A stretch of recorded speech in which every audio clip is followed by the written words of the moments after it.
disgusting by CBS. This is an investigation that they've conducted, and the investigation is being brought up like this fascinating phenomena with so much uncertainty when the federal government, they think this is unjustifiable. Think about that. The American federal government thinks this is unacceptable, but CBS News doing everything they can to do agitated propaganda. Unimaginably cruel. Unimaginably cruel.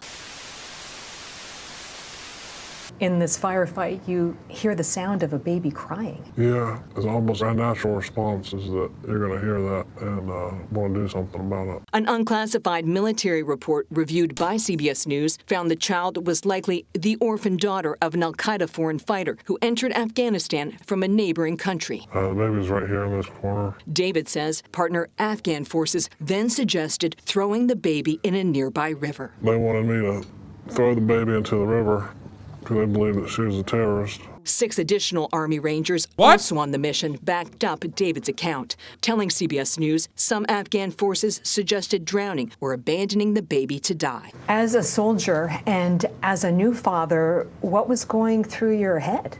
It was definitely not an option. The Army Rangers made a car seat from scraps and medical equipment. A bandage wrapped around her head en route to a U.S. military hospital is one of her first known pictures. So you have a lot of severely injured Rangers, but they're going around that site and they're trying to fashion a car seat? Must have been a lot of dads on that operation. There's a lot of dads on that operation. At a military base, Baby Elle was treated for fractures to her leg and skull and second-degree burns on her face and neck. I know exactly where I was. Joshua Mast, a Marine lawyer, was deployed to Afghanistan at the time. He wasn't on the raid, but says he heard about the child from his boss. He's like, what the heck are we going to do with this baby? We're like, what baby, sir? It's like, oh, the operators pulled a child off an al-Qaeda objective. It was really bad.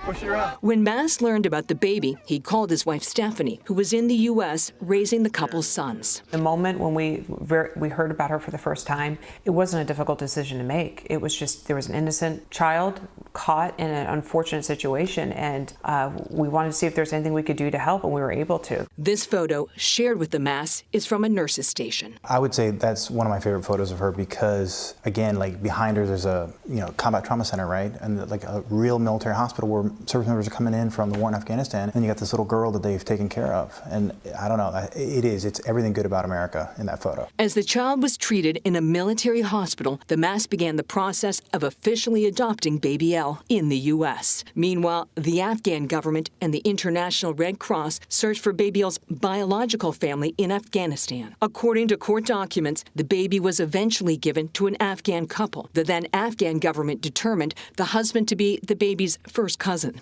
The couple asked to remain anonymous due to safety concerns for themselves and their families in Afghanistan. In a federal lawsuit, the Afghan couple claims the Masts encouraged them to bring the baby to the U.S. solely for medical care, but never told them they had already adopted the baby. Were you clear with the couple about your adoption? Yes, because we were explaining substantively that we have to treat her like our other children in a way that to communicate the clearest we could that, hey, we're responsible for under U.S. law. What the f?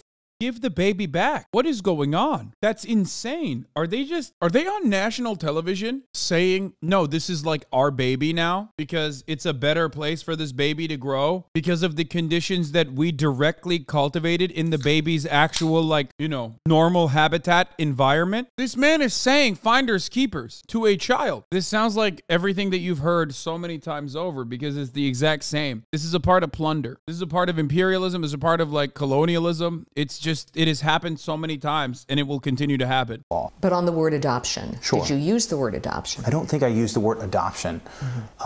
We were trying to explain again in a way that they would understand because they don't have a concept of We didn't use the word adoption because it was kidnapping. Adoption in Afghanistan. Over a 3-month period, CBS News reached out to the Afghan couple for an interview. Their lawyers declined, most recently citing the court gag order. As Kabul fell, the Afghan couple and the baby were evacuated by U.S. forces, first to Ramstein Air Base in Germany, where the Masts met them at a refugee camp. Baby Elle was now about 2 years old. When you found her, did you... Bro, bring the parents to the United States of America right now and give them the kid back. What is happening? Give the cousins the child back. I don't give a The legal guardians, the cousin, the legal guardian of the child should be the one who raises the child. What the is going on? Immediately recognize her. No, not at all. I was shocked. She didn't look like the child in the hospital. In the hospital, she had big brown eyes, big smile. And when I saw her, she had furrowed brow and she was kind of scowled and closed off. And it wasn't until I saw the scar on her leg, because she has a very distinct scar. And I was like, it's her. It's really her. Look at this beautiful white couple. Look at this beautiful white Christian thing that they did. Unimaginable, dude. So the Afghan male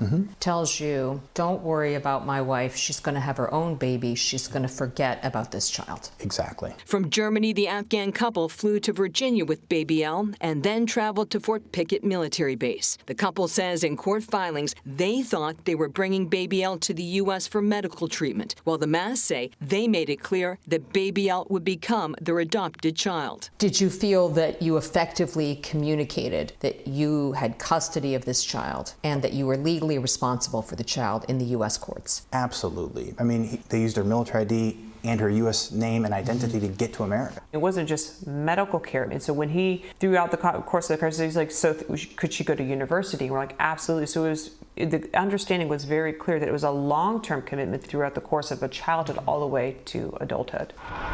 The child was transferred from the Afghan couple to the Mass at Fort Pickett. By all accounts, the encounter was fraught. The Afghan woman broke down in tears and begged Mass not to take the child. I was in the car, and so the State Department representative brought her out to me, and I could hear an urgency in her voice. So I said, is everything okay? And she's like, no, they're getting a little emotional. And then Joshua came out about 5 minutes later and upset. Just visibly just bothered. And he said that was the hardest thing I've ever had to do. Court records indicate the Afghan woman became depressed and suicidal after the transfer, while the Afghan couple has declined repeated interview requests from CBS News. In October, the woman told the Associated... Why has CBS chosen to take the side of the kidnappers in this situation? It's kind of weird. It's not even it's like very odd. Orphaned Afghan child still in custody, a U.S. Marine accused of abducting her. The Masts claim in court documents that they legally adopted the child and that the Afghan couple's accusations are outrageous and unmerited. And their argument hinges on Afghan people, which, you know, they don't even really consider people, don't have a concept of adoption. So they didn't know that they were like giving the baby up for adoption to me. That's it. Mast became enchanted with the child while on temporary assignment in Afghanistan in late 2019. The does that mean? Just a few months old, the infant has survived a special operations raid that killed her parents and 5 siblings. This little baby's parents and 5 siblings. This guy was like, I'm kidnapping. I'm taking this one home with me. What? Child's cousin and his wife, young newlyweds without children yet on their own, wept when they first saw her, they said. Taking her in and raising her was the greatest honor of their lives. Nonetheless, Mast, in spite of orders from the military officials to stop intervening, was determined to take her home to the United States. He used his status in the military, appealed to political connections in the Trump administration, and convinced the small-town Virginia court to skip some of the usual safeguards that govern international adoptions. So an American court in Virginia, conducted by this judge who's like a racist piece of shit who decided the Confederate statues could not be moved, that racist dickhead decided thousands of miles away that yes, you bald Mr. Mast have the legal jurisdiction to kidnap this Afghan child. So then they brought the family to America. Whew. Under false pretenses, they stole the child, they stole the baby, and refused to give it back now. Now, considering the fact that the child's family, immediate relatives who do want to take care of her, are in the United States of America, you might be asking yourself the understandable question, why the does this American family have to take care of this baby when the Afghan family's here? Well, to that, I have an answer for you. It's, I just want to keep the baby. That's it. That's the argument. And you can't do anything about it because my Christian faith decided that I, a white savior, will take care of this child. That's it. That's literally the only argument here. There's nothing else. White entitlement, colonizer brain, unimaginably cruel, unimaginably cruel. What is also additionally disgusting by CBS is that this is a docuseries or investigation that they've conducted, and the investigation is being brought up like this fascinating phenomena with so much uncertainty when the terms are very certain. The federal government thinks that this is a kidnapping. They think this is unjustifiable. Think about that. The American federal government thinks this is unacceptable. But CBS News doing everything they can to do agitated propaganda. That's how this shit works. According to court documents, the Afghan couple eventually relocated to Texas. The woman gave birth to a daughter not long after Baby L was transferred to the Mass. She told the Associated Press that every time she buys an outfit or present for her daughter, they buy a matching one for Baby L.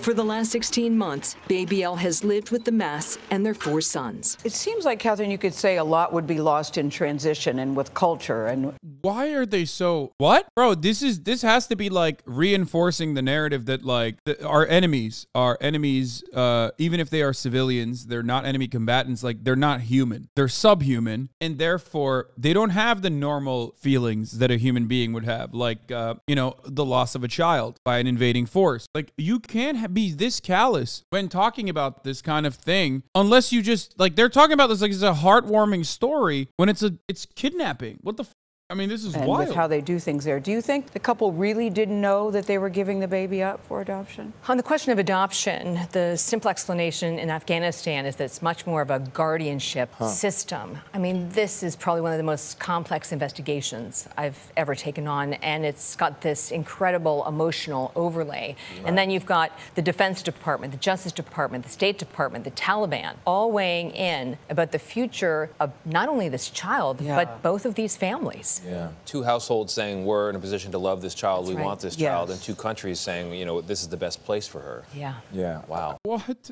the fuck? Bro, this is bananas. I mean, what? This is unhinged for even mainstream media. I've never seen, what? Am I crazy? I feel like I've eaten crazy pills. They are talking about this like it's a movie. This is real life. You're covering a kidnapping of a baby from the brutal invading forces. It seems like there's so much he say, she say with how their accounts aren't matching up. This is wild, dude. There is no he said, she said in this situation. It's literally he said versus everybody else who's correct. And everybody else also includes the Afghan government, the family members, the immediate family members of the baby, and I cannot believe I'm saying this, the motherfucking American federal government, dude. It is so weird. Like, why are they doing this? Why did they choose to take on the story with this kind of coverage? Why are they trying to cast doubt over this when it's like pretty clear what the going on here? Bro, that's wild. This is insane. Oh.